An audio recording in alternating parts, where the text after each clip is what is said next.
La place Saint-Pierre, 24 heures après la grande messe donnée par le pape François. Nous sommes le lundi 18 janvier. Il y a 3 ans, quasiment jour pour jour, le couple princier rencontrait le pape Benoît XVI.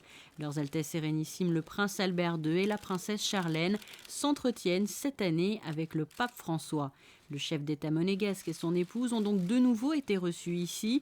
Un instant toujours très solennel, empreint d'émotion. Il faut dire que les liens qui unissent le Saint-Siège et la Principauté ne datent pas d'hier. Le nouvel ambassadeur monégasque ici a d'ailleurs été nommé par ordonnance souveraine l'été dernier.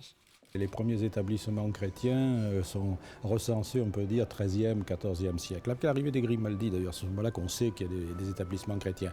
Petit à petit, les relations ont évolué, toujours dans un sens ascendant, parce qu'à travers des accords internationaux qui ont été passés, maintenant Monaco est devenu un archevêché, comme vous le savez.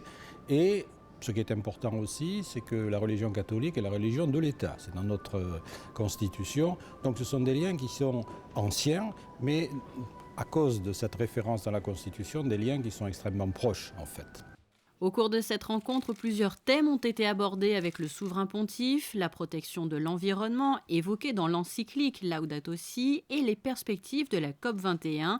Certains présents remis au Saint-Père s'inscrivaient d'ailleurs dans cette thématique environnementale, puisqu'il s'agissait de produits issus de l'agriculture biologique de la propriété de Rocagel.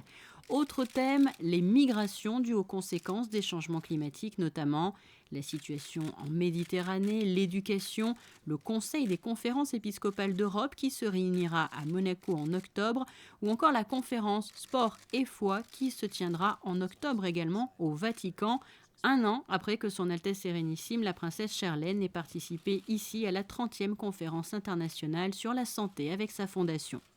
C'est une visite officielle, c'est une visite d'État. Donc c'est quelque chose qui marque justement ces relations anciennes et profondes. C'est un niveau supérieur par rapport aux visites privées qui étaient importantes, mais qui étaient des visites personnelles. Tandis que là, c'est une visite qui est à la fois personnelle et à la fois d'État.